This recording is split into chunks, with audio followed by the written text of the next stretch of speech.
Welcome to the Polygamer podcast, where gaming is for everyone. Join us as we expand the boundaries of the gaming community.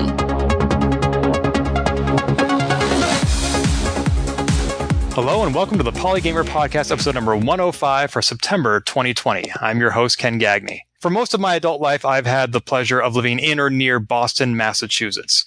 That means that whether I am walking across campus at MIT where I used to work, hopping the subway in Cambridge, Massachusetts, or attending PAX East, I have the opportunity to encounter some of the most brilliant minds in our country. One person I've repeatedly encountered in all those contexts is Dr. T.L. Taylor, the author, sociologist, and full professor from MIT. And at our last encounter at PAX East 2020, I said, hey, let's stop with the random encounters and do something a little more intentional. And so I'm excited to be talking to TL on this week's Polygamer. Hello, TL. Hey, Ken. It's so great to be here on your podcast, and it's fun to connect with you after seeing you at PAX East right before the pandemic hit, and now getting a chance to reconnect with you in this different way. I know. I was sitting in the Diversity Lounge, and you came in, and we started chatting, and we had no idea that just a week later, the entire world would be different. Yeah, exactly. If I knew at PAX East what I knew now, I probably would not have gone to that event at all. Can you imagine 70,000 gamers in Boston in one place? I have thought about that on numerous occasions, in particular because I think that same weekend, the now what somewhat infamous, was it Biogen conference? Yes. Which was a super spreader event, was happening. I'm very happy to have made it out of it unscathed. Yeah, I'm kind of glad I didn't know what I know now, because I loved going to PAX East and I would have hated to have missed it. And we lucked out and nothing happened. Yeah, exactly. We were very lucky. I didn't even get the usual PAX crud. That's true. PAX Online is happening right now. Have you attended any of that? Oh, I have to admit I didn't, and I didn't even know it was happening online. Have you gone? What's it like if you have? I have not attended, partly because now, 6 months into the pandemic, I'm sort of experiencing Zoom fatigue and Discord fatigue. Yeah. Another online event just doesn't jazz me up like it used to. No, it's so true. And I have to admit, for me, part of the draw of PAX is the in-person vibe of it all, whether that's like running into people like you, seeing people I know, or just like the mass collective experience and all the cosplaying. So, I mean, I get the value of having it online, but I think part of what I enjoy about it is that that mass takeover of the convention center here. Right. I used to get a lot of my in-person interaction by my day job is fully online, but then at night I would go be on the faculty at Emerson College in Boston, and I get to interact with my students in person. And so when they asked me, do you want to teach online? I'm like, so you want me to work 9 to 5 at my day job online and then go teach 6 to 10 p.m. online? And I'm like, it's a little bit too much online. So no. Yeah. No, I've had this kind of strange feeling through this whole pandemic where, sort of most of my work over the years and my own disposition has been about, the online world and the value of online stuff, and not denigrating it, but of course there are those moments where you're like, I don't want any more. Sure. Or noticing the places where it just doesn't actually work as well as embodied face-to-face interaction. So yeah, it's a very strange time.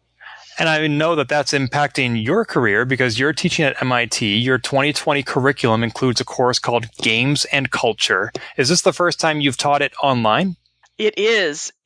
Yeah. That's a class I've been teaching, at this point now, probably 20 years in different forms at my prior job, and then now here at MIT. So yeah, but this is the first time online, and it's an interesting shift. Interesting is a black box term for the good, the bad, and the ugly that is online teaching these days. What does one cover in a course called Games and Culture? Yeah, basically, it's in some ways it's really a class on the sociology of games. So we do everything from, like last week we were talking about infrastructures and platforms, to we do weeks on gender, race, community management. It's basically all of the kind of sociocultural, socio-technical stuff, rather than formal analysis, or, we don't do close readings of games as text. It's really about the culture in and around gaming. And your students, what do they tend to be majoring in? like a lot of MIT, those of us who teach in the social science and humanities, most of our students are generally computer science or other STEM fields. And I would say those of us who teach games courses have a disproportionate number of computer science courses. So, we'll get a sprinkling of, I teach in a program called Comparative Media Studies. So we'll have a sprinkling of CMS majors, but for the most part, my students are from the STEM fields, and we are there. Either they're there because they're interested in games, or they're there because all MIT students have to do a pretty robust amount of social science and humanities classes. Remind me, does MIT have a game design major? Not a major. We have a pretty decent number. We have a decent number of games and game design courses within CMS. It is actually kind of funny that, if you want to do games at MIT, you aren't. They're not doing it over in the computer science department, really. They're doing it in CMS. So we have several game design courses. We have an interaction design course that has it's about play and interaction design. My course. And then there's also a group in our department, kind of a lab associated with our department, that does education and learning. And there's a fair amount of game stuff in that space as well. Excellent. Now, you talked about games as text. The flip side is you've produced many texts about games. You are a published author of many books, including the 2018 title, Watch Me Play, Twitch and the Rise of Game Live Streaming, which is also available online for free, a version of it for Creative Commons. So this book came out a couple years ago, and you're writing about this medium that is still developing, still emerging, Twitch. I imagine that you need to be an expert in an area to write a book about it, but you probably are doing a lot of research as well. What is something you learned about Twitch and online streaming when you were writing this book? Yeah, well, it's a big question. It's an interesting one. So I'm an ethnographer primarily, which means I spend a lot of time kind of in the field, and that meant in this case everything from an online field site, being in streams, to meeting people in their homes, being at events, tracing out. PAX East actually was a really important site for the fieldwork. In fact, in a part of that book, I sort of talk about Twitch's presence at PAX East over a number of years, because it was very interesting to sort of see it evolve and change.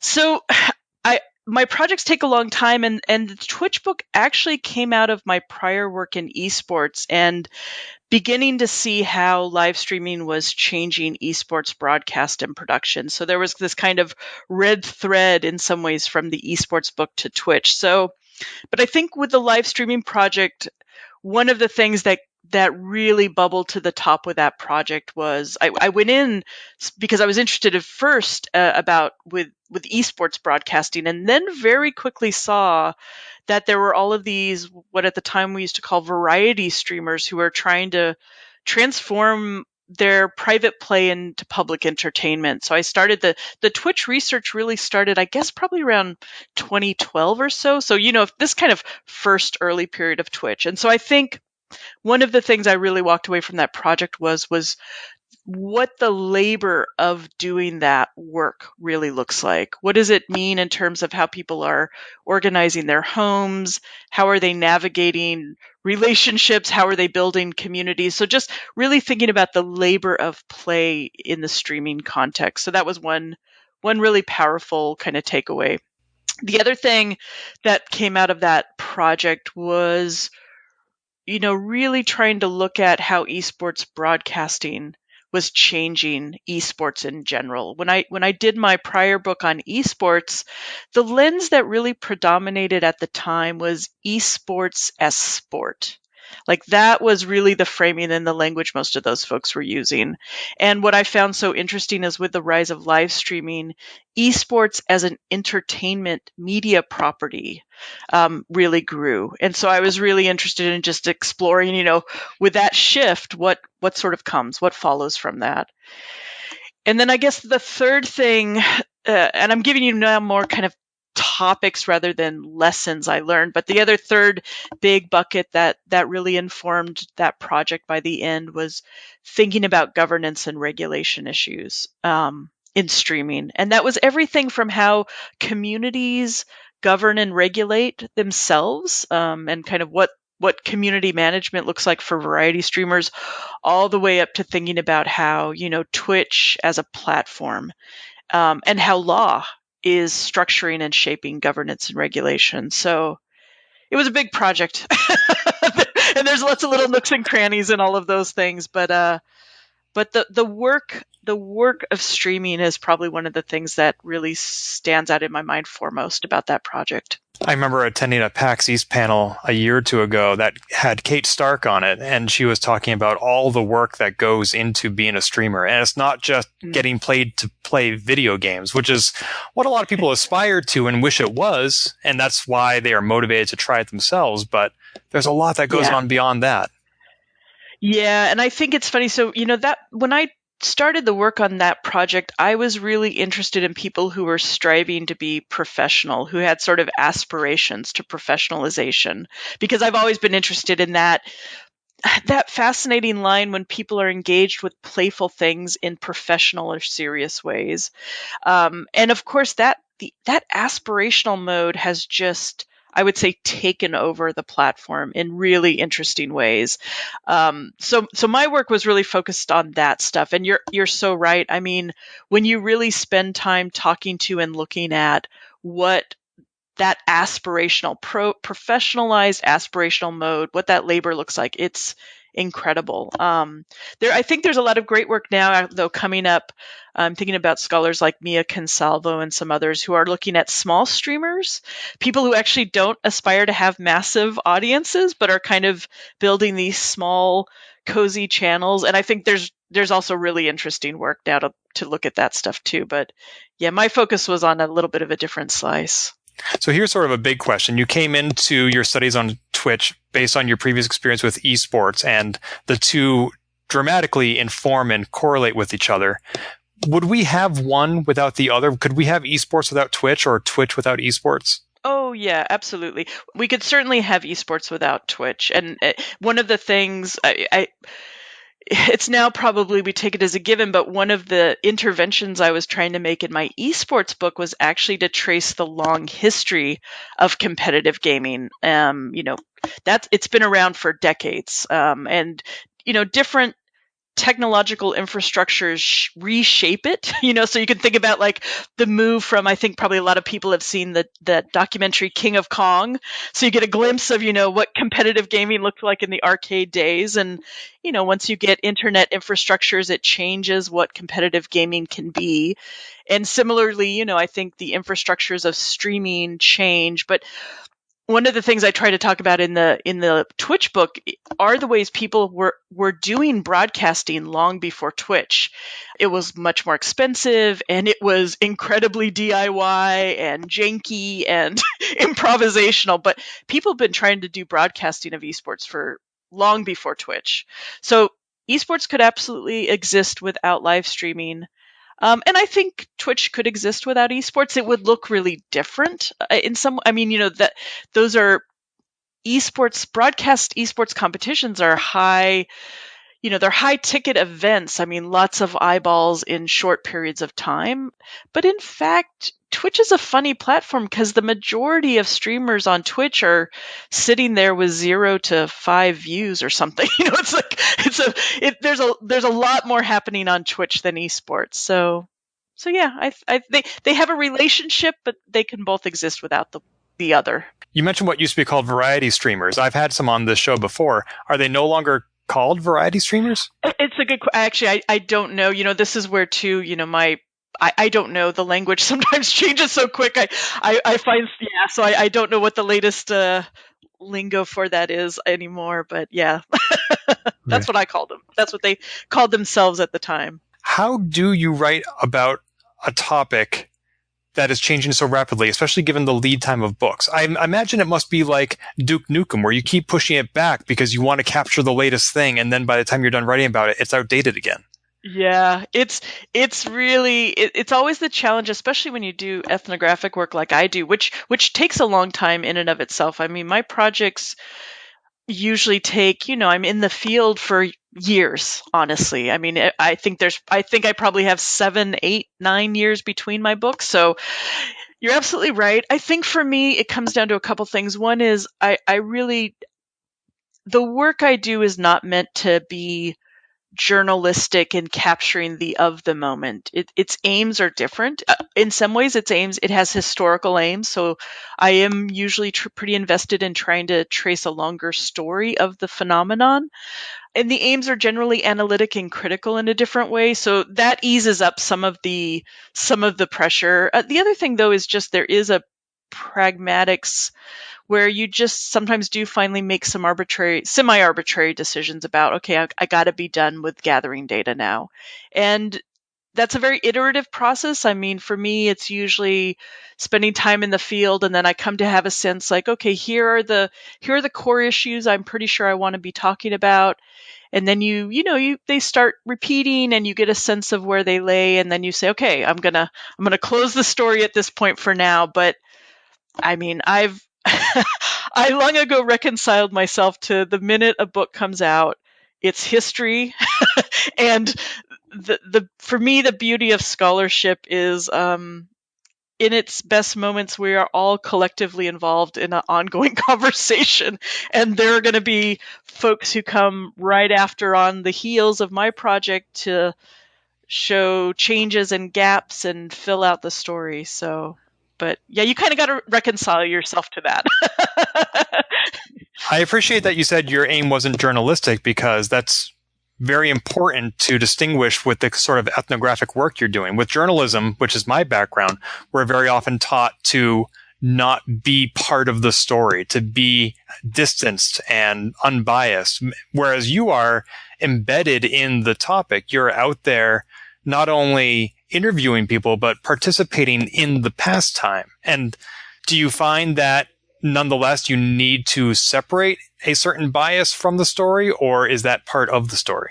Yeah, it's a really important and complex question. So I think, one of the things in ethnography we often see that we as the researcher are one of the instruments of research. And in fact, that for ethnographers, and qualitative work in general, I would say, there's actually incredible value in recognizing the power of intersubjective engagement with people in the field, that you're not an anonymous, blank slate.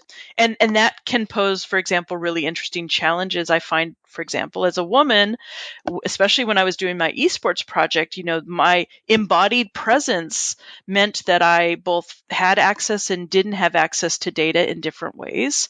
So, and some of it is just reckoning with the truth of us as embodied intersubjective individuals, and watching for moments where that can be a strength.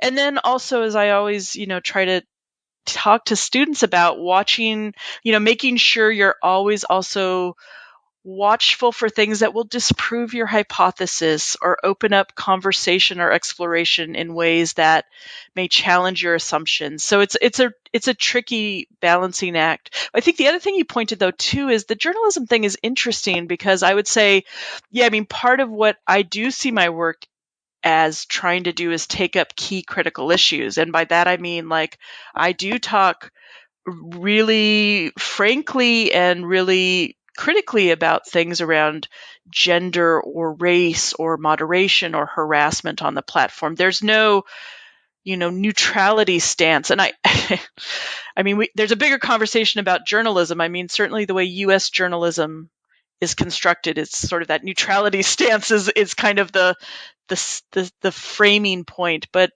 yeah, I don't shy away from making normative points or making critical points in my work. I actually feel that's part of the value of the analytic work I do. But let me just say too, though, there are moments where there's fantastic long form, what I think of as long form journalism that takes many, many months and has a richness of data and talking to people and analysis. And, I would say in those moments, there is a bit of kindredness between, a certain kind of long form journalism and a certain kind of ethnographic work I do. But yeah, they are different creatures. I once had a rather stodgy individual tell me that video games journalism is an oxymoron, because anybody who writes about video games clearly loves and participates in the medium, and therefore it's impossible to be unbiased. But I find that not unique to video games, because if you're a sports journalist, you probably like sports. Yeah. Yeah, I think this is, it reminds me of, I'm going to botch it. I think Anita Sarkeesian has some great line about, you kind of don't have to, we can critically engage with the things that we love. And, I don't know that I'd always say I love everything I research. I probably felt most distanced from esports as a field site as other projects I've done. But these things, being able to sort of recognize the value and virtue of something and simultaneously critique it, that's to me, that's that's where I hope we all end up. Because otherwise, I don't know where we stand. If we can't kind of recognize that double move we have to make at all times. Right. It's not just for pure passion or pure hatred. You can be critical of the things you love, as you said. Exactly. That's exactly, yeah. So speaking of being embedded in the topic you're passionate about, you are one of the 8 founding members of Twitch's Safety Advisory Council, which was just formally established earlier this year. So what is this Safety Advisory Council? What problem are they trying to solve? It's a group of us. Twitch brought us together to basically be there to provide feedback and advice for them. So there's not a singular problem we're meant to solve. It really comes out of, I think, Twitch's desire to really focus on community health and safety, to, really think about things like community management and harassment and, all of those issues we could bucket under safety. And so basically we're there. It's an interesting mix of folks. There's a number of streamers on the council. There's a number of us who, know about Twitch or have done research with Twitch. And then there's folks who, aren't necessarily directly connected to Twitch or a part of the live streaming space. And yeah, we're just there to kind of bring our expertise and kind of the slice of working with these online spaces that we have experience with, to give them advice and to give them feedback on a range of things. Why do you think Twitch chose to have this external council as opposed to making this an internal project or assigning employees to it? I mean, it's interesting. Of course, they've got a ton of incredibly knowledgeable people inside the company. So they have that expertise, that day in, day out expertise there. And it's certainly, Twitch standing this up, it's not unique. I mean, there are a lot of now social media and platform companies who are starting to do this. I mean, Twitter has one, Facebook has one. So this idea of kind of having some outside advice at times is not unusual. I think when I look at the makeup of the council, I mean, I think one of the things that it brings is there are people, as I say, who have different sets of expertise and a different kind of field of view. So I think, for example, about Alex Holmes, one of the council members. So he's not situated in the gaming world. He's not a games researcher like I am. He's like a CEO of a nonprofit, Princess Diana Award thing in the UK, and he started an anti-bullying program. And he sits on other advisory boards. And so I think like when you bring someone like Alex onto a council, you get kind of breadth of insight that goes beyond just Twitch or live streaming or games. And I think that's pretty important. I mean, one of the things that I have certainly always held throughout all of my research work is that it's important we don't set games or game platforms aside as some kind of rarefied special space, that we actually understand that they are core to culture and politics and kind of contemporary conversations. And so I think it's really smart of them to actually bring in people, some of whom are deeply embedded in Twitch and some of whom maybe bringing in other kind of breadth range to the conversation. That makes a lot of sense. I've been on nonprofit committees where I was not an employee of the nonprofit, but we help to put together events. We are feet on the ground when the event is happening, for example. But that is slightly different from an advisory council where you're hoping that you will be able to give advice to a technology company who will then be able to implement it in their product. Do you feel that the Safety Council has that level of influence, that they are being listened to or have the authority or sway to do those things? Yeah, it's a great question. It's funny because I sit on another advisory board right now, which is Riot's Scholastic. I'm going to forget. It's RSAA. I'm going to forget what the acronym stands for. It's Riot's Scholastic Advisory Council, basically for collegiate esports. I think my sense with a lot of these is they are works in progress. I think companies are clear and aware often of when they want to do better. They're often clear about the value of bringing in some other voices. I think it's good faith effort, but how much influence any of these outside parties can have is it's I think an open question. Institutions are complex, and I think we're doing our best to give them some feedback. We don't weigh in on specific cases. So you probably know, like, Facebook has set up a external counsel that's actually weighing in on cases. Like, we don't do that. I mean, it's not that kind of. We don't have specific details about particular people or instances. We don't adjudicate in that way. We're meant to give honest feedback when they present ideas or issues or possible policies. And like I said, it's still early days. My sense is that it's a very good faith effort. But yeah, institutions are complex. So what influence and impact looks like, I don't know. We'll see. Sure. Well, especially with a company this big, 10,000 plus That's employees, and you're 8 individuals, no matter what the ultimate outcome of the council is, you're probably not going to be able to draw a straight line from something you said to something Twitch did. That's right. And isn't it, I mean, that's how I sort of feel like how all institutions are. With AnyKey, we would do these workshops with private industry stakeholders and try to tackle complex issues. And, I learned very quickly, like change and these things it's a long game, and it's built over many years with lots of stakeholders. And so, my feeling right now as an academic is I feel like these are good faith efforts by these companies. I'm happy to join in and give it a shot, and it's a little bit of a grand experiment. And we'll see. Yeah. No, I'm glad they have you on the council, especially with all your experience and academic research into these topics. You did just mention another organization, AnyKey. Can you tell us a little bit about what that is? Yeah, so AnyKey was co-founded with myself and Morgan Romine back in, I guess, 2012 or 2015. With the support at the time of ESL and Intel. And basically, we just, Morgan, I don't know if you know Morgan Romine. She's amazing. She also has a PhD. Her PhD is in anthropology. So we're sort of kindreds, her in anthropology and me in sociology. Morgan founded the Frag Dolls back in the day, which was I think it may be the first competitive women's esports team. And has done tons of work in the game industry. So, we came together, we saw that there were still some really persistent diversity and inclusion issues in esports in particular. And like I said, partnered with DSL and Intel to ramp up this organization, which was really just trying to tackle stuff from a research-based approach.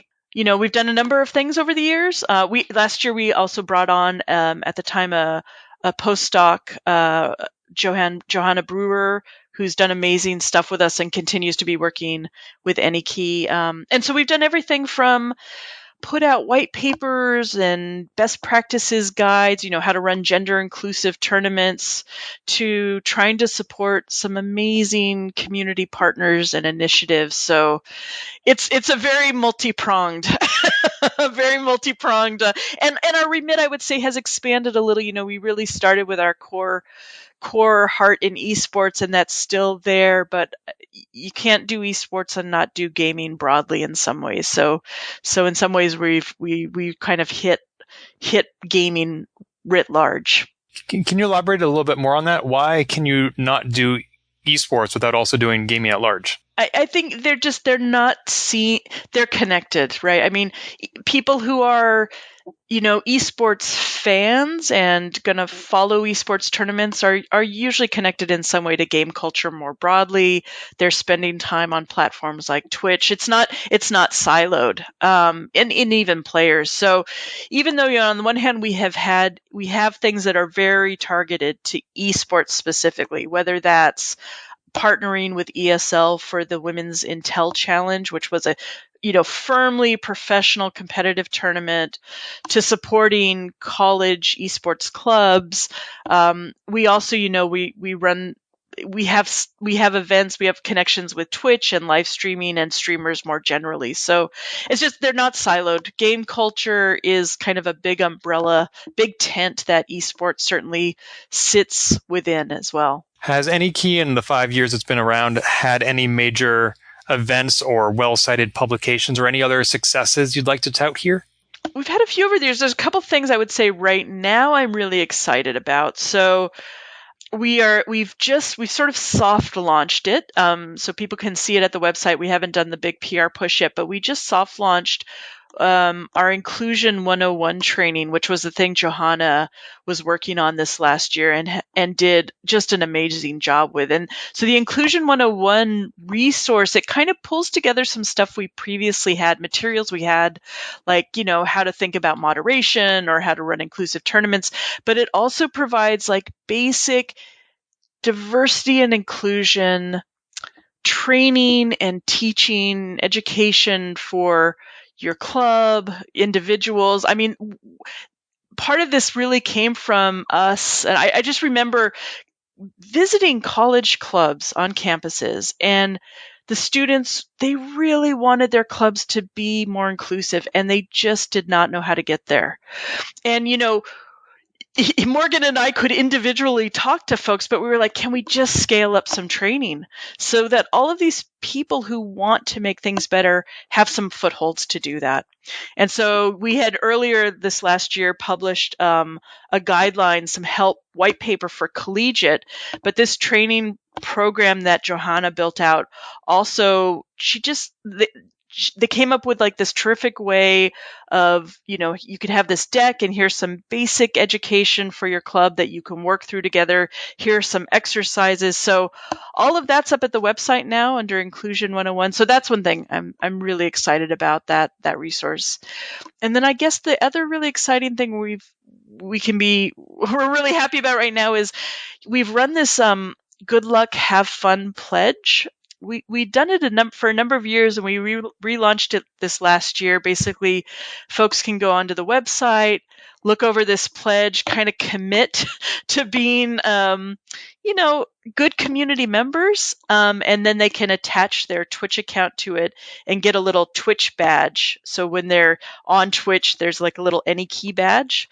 And I just looked up the statistics today, and we have 760,000 people who have signed that pledge. Holy crap. Yeah. So 750,000 people? Yes. Can you believe that? I mean, we are the most we are just the little most scrappy organism. And I guess what that tells me is like, people want things to be better. Like, this is not like we don't have millions of dollars behind it. It's Morgan, Johanna, and I kind of scraping through. And yeah, so it's really encouraging. There are moments when I'm very pessimistic and bleak, and then I see a number like that, and I'm like, wow, like actually, most people want better spaces. Yeah. So that number did not come up in my preparation for this interview, and my next question was going to be, how can listeners support AnyKey? One of them would be taking that pledge. Yeah.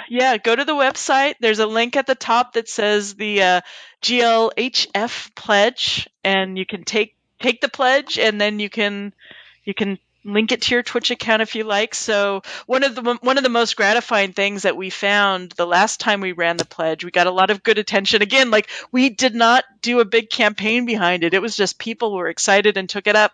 And one of the most gratifying things we kept hearing from folks is like, they would go into a Twitch channel and see the AnyKey badges there, and it was like a sign, like this low level culture signal, like, yeah, like, you're with folks who want to be in healthy terrific places, online. So that's to me one of the coolest things about that pledge too. Just when you pop on Twitch and see it bubbling up. Yeah, it can be hard to remember that the majority of people are good and do want things to be better. I've heard it said that if 5% of people are toxic, on one hand, that doesn't sound like a lot, but that means, let's say you work at a company with 100 people, 5 of them are toxic.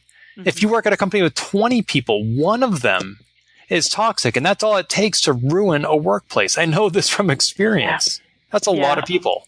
Exactly. That is the devastating power of toxicity, is that it can really take over and it can just crush so easily. And, I think one of the things we wanted to do with the Inclusion 101 training was also help people find a way to navigate when they encountered toxicity, but also just help them find a way to navigate, how can I just be a little bit better myself?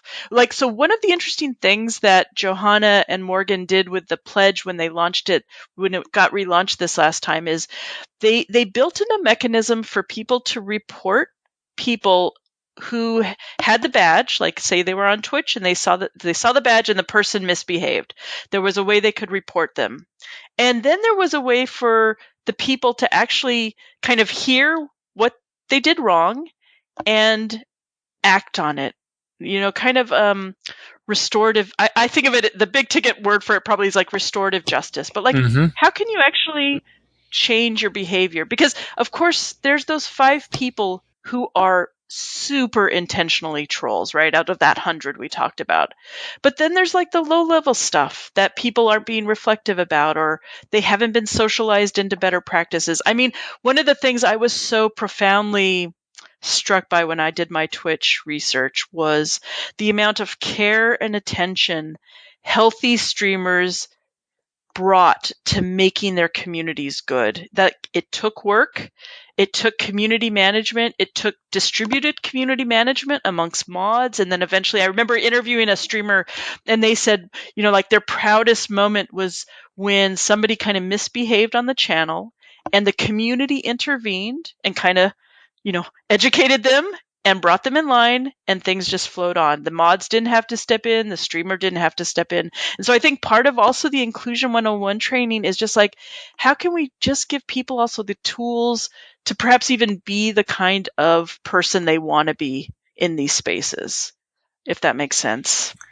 It does, but it also does require a lot of faith that they want to be that person. Yeah. Yeah.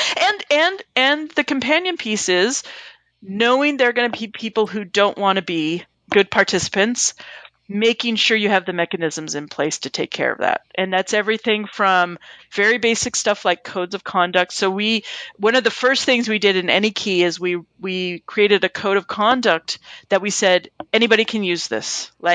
Feel free, print it, put it in your Twitch, wherever you want to do, use this, because some of it's basic stuff. And then it's also, like I said, we have a white paper up on how to moderate your channel, because you're absolutely right. Not everybody wants to behave.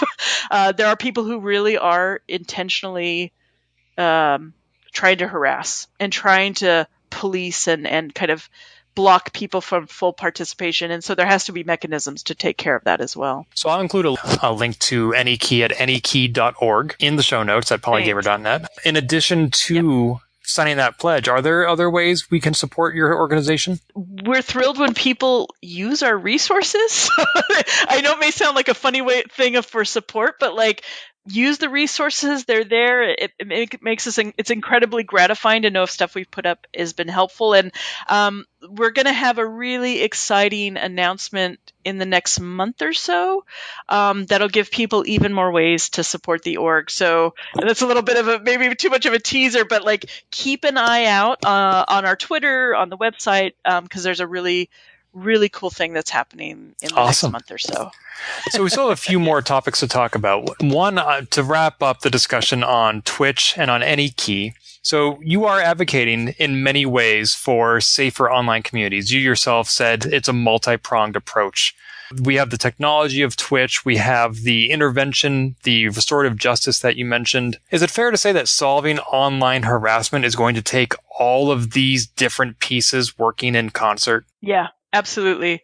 So I think it's about culture. I think it's about, shifting the culture of our gaming spaces. I think some of that is going to come from education and training. Some of that's going to come from things like moderation, and moderation is a mix of both technology and human labor. So it's, several angles there. I do think at its most extreme, I really love the work by legal scholar Danielle Citron, who talks about things like online harassment as a civil rights issue, that we really should not downplay the harm that's caused when people cannot participate online. It is a really serious issue at its most extreme. And so I think actually thinking about things like how the law and policy really take seriously cultural participation online is important. So absolutely,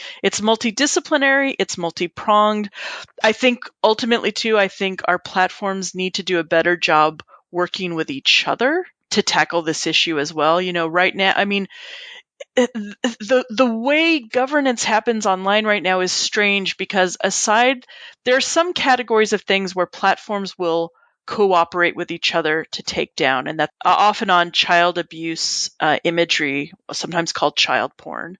There's sometimes forms of kind of economic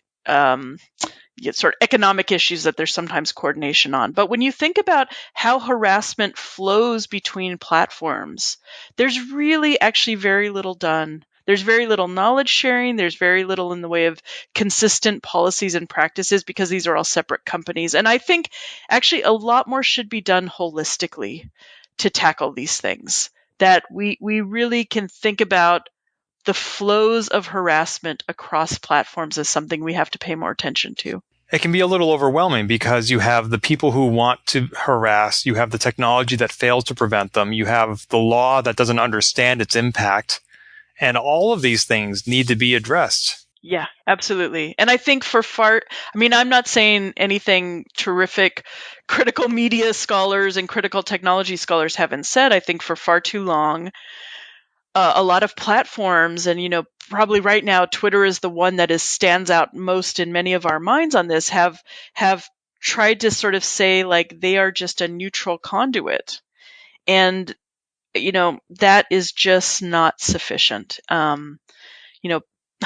There's powerful cultural participation, political participation flowing on these spaces, and kind of the retreat to neutral conduit, or some really strange version of like free speech, which doesn't actually pay attention to the way people are shut out of participation through harassment. We just have to do a much better and more nuanced job being honest about the impact of these things on our culture as a whole. Absolutely. When you choose to be quote unquote neutral, you let so many things happen that are not neutral. And that, not to decide is to decide. Exactly. Sigh. Yeah. Big sigh. So as long as we're looking at all these cultural implications, in an interview you gave with Public Books, you said that, quote, gaming is the canary in the coal mine for broader cultural, critical, and political issues, end quote. And I think we've seen some of that with how Gamergate preceded the current political administration, for example. So we can make those connections looking backward. Is it fair to ask you to look forward and say, given the current state of gaming, what do we might think will happen next? Yeah. Here's where I'm going to give the most unsatisfying answer, because what I usually say is I'm a sociologist, not a futurologist. Yep. So, and that's in part because there is so much indeterminacy, and there's so much kind of emergent practice and technology.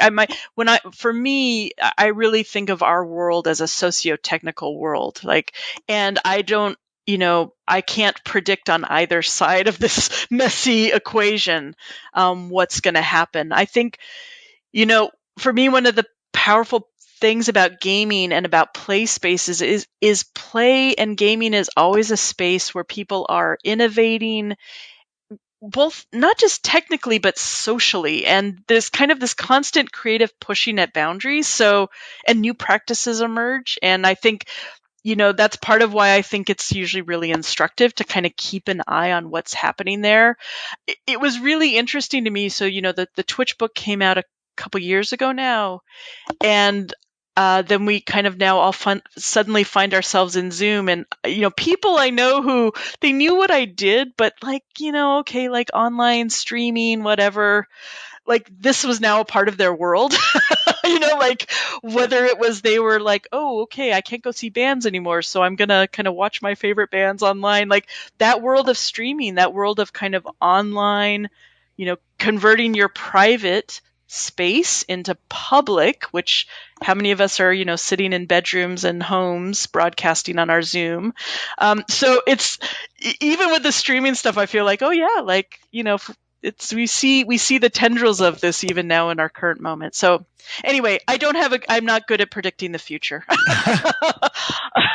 Other than just, it'll be some really interesting, messy thing. Yeah. Although you do bring up some interesting points. I hadn't considered how gaming culture has put us at the cutting edge of what is necessary to survive this pandemic. That's really interesting. Yeah. Well, I don't know about you. I mean, I got such a kick out of, I always find it interesting how like the big ticket, mainstream media outlets, how they cover and think about gaming. And I certainly remember when I was doing my streaming project, again, like, I mean, I'm usually the only game scholar in a place. At MIT, there's a few more in our department, of course, but like with my streaming project, my colleagues knew what I did, but whatever, it was like kind of side thing. And then the New York Times covered Twitch Plays Pokemon. And the number of people who sent me emails like, oh, wait, this is that thing you're working on. I was like, yeah. And I had a similar experience during the height of the pandemic when the New York Times covered Animal Crossing. I don't know if you remember this. It was really interesting because suddenly Animal Crossing got so popular, like you couldn't get a hold of a Switch. Like it was just like this, it kind of crossed over, and there was all this kind of these think pieces on why is Animal Crossing the game of the pandemic. And it was interesting because I mean a lot of us had sort of delighted in the Animal Crossing world for years, but it kind of broke through. So yeah, it is, there are these moments where games and game culture pops through the mainstream in really visible ways. And, the intimacy that Zoom has brought to people sharing their domestic spaces with each other and all of the complications around that and the negotiations, that was all in live streaming. I mean, I remember talking to streamers who were broadcasting, and I recount this in the book a bit. They talk about like having to navigate being on the stream, but having roommates and people moving in and out of camera view and all this stuff now that I think would deeply resonate for anybody who spent time on Zoom calls day in and day out. So yeah, I mean, I was listening to an interview on the Major Nelson podcast with Gary Whitta, the host of Animal Talking, and he said that is the only talk show on the air right now that looks like a talk show. Because all these other talk shows like Jimmy Fallon, etc., they're all just talking heads sitting at home, interviewing other people sitting at home.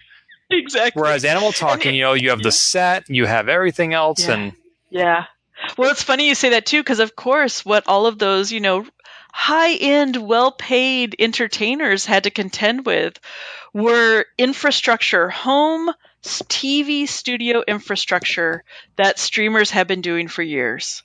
I mean, to me, this was one of the most interesting things in the streaming work, was seeing how people were basically creating one person television studios in their home. Mm-hmm. And now we find the mainstream media, right? Our big ticket, corporate media having to learn all of those exact things. It's been quite the equalizer. Yes. Yep. I want to close with another area of research you've been conducting, which to me, from the outside, seems very different from the areas you're so well known for. If I understood correctly from our brief discussion at PAX East, you are now researching amusement parks and Disney World. Is that correct? Yeah, it's this it's a quirky project. It's a little project right now. It's not a book. So sometimes people are like, "Is this your next book?" I'm like, "No, it's not a book, okay. right? At least right now." It's play in theme parks. And so it has nothing to do, well, it has certainly digital games intersect it to some degree. So if you spend any time at Disneyland, Disney does have a whole play app where they're doing these really strange hybrid play experiences where you're on your phone and you're in the physical space. But really what I was interested were two things. And again, they are still a little bit threads to my prior work. I'm really interested in play in commercial and corporate spaces. I mean, I've never, most of my work has not been spent in kind of indie gaming spaces. It's, my first book was on a big MMO, esports, Twitch. I'm really interested in how people often critically navigate commercial game spaces and play spaces. And if you think of something like Disneyland, Disney World, I don't know that it's almost the epitome of a corporatized play space. So that's one thread. And the other part of it was I was really actually very interested in how people were experiencing these very often fantastical spaces in mundane ways. And this really comes from one, I enjoy, I grew up in Southern California, so I grew up going to Disneyland. And now that I live on the East Coast, I've spent a lot of time at Disney World. And I just, the last few years when I've gone, I've started thinking, wow, I know this place really well. And I have a really different relationship with the fantastical, the spectacular side of it. It's a little bit mundane. And I listen to a lot of podcasts, but I listen to some theme park podcasts. And I remember hearing one once, and the guy was talking about taking his laptop to Disneyland and just working for a couple hours. And I was like, what? What? You do what? And that just piqued my curiosity. So, so I've interviewed about 20 people who are regular pass holders about what is it like when you are so familiar with a place that you just pop over for an hour, or you know it like the back of your hand. Yeah. And has this work been interrupted by the pandemic? Are people not going to amusement parks? Yeah, completely. Well, I did all the interviews before the pandemic happened, and in fact, I was at Disney World myself in January, I guess it was. Yeah, and I haven't. A lot of researchers have, of course, turned to pandemic focused research now. I haven't done that, but it is absolutely interesting hearing and seeing the conversation amongst folks for whom, Disney was, the backyard, basically, not going there, or thinking about when they will go there and under what conditions. When something that was formerly just really this everyday part of life becomes scary, or threatened, dangerous, wary. So it has been interesting to see people navigate that. But I did all the research for this. Research happened before the pandemic hit, basically. Whenever you mention the word play, it makes me think, of course, of the Strong Museum of Play in Rochester. Yeah. I imagine you've done some of your research there as well. I've only visited once, to be honest. Really? Yeah, they're amazing, and they actually run a fantastic journal that I'm now on the editorial board for. But yeah, no, that's a great spot. I've sometimes joke, I hope someday, if my papers or my archive of I have, the amount of stuff I have. I'm a very object-based researcher, so my esports archive of things and my live streaming archive of things and MMO, someday I keep thinking, I hope it all goes to them if they want it long after I'm gone, because they're an amazing, anybody who's lives in Rochester or can get to Rochester when it's safe again, it's well worth a visit. You don't have to wait until you're long gone to donate to them. That's true. I can't imagine not having my stuff. I love all my little. I am really one of those people. I've always been somebody for whom, with research, artifacts are just such a a useful way for me to rehook into the field and to remember a point or remember a moment. I don't know. I'm a very kind of visual, tactile person that way. So, but yeah, you're right. I could donate it now. So I looked at your CV prior to this call, and my goodness, you have published so many things, covered so many topics over such an impressive career. We only scratched the surface today. Was there anything else you want to talk about that we didn't get to? Oh gosh. I'm whooshing through my mind. No, I think we hit. I mean, yeah, we hit a lot of great stuff. Yeah, I mean, I'm still having fun, so that's good. Good.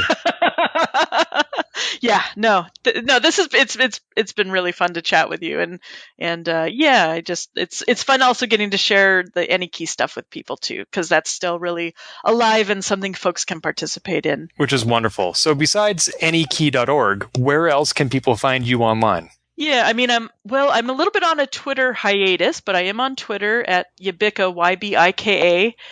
Just sort of, it's been my longtime game name.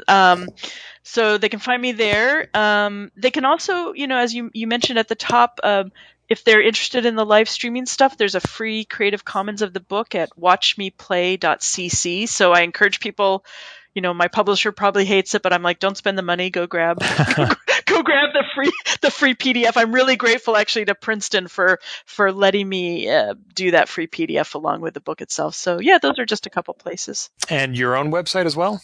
Yep, tltaylor.com. And I try to put a lot of my work writing there, and so that's another place. And one more place. Do you yourself stream?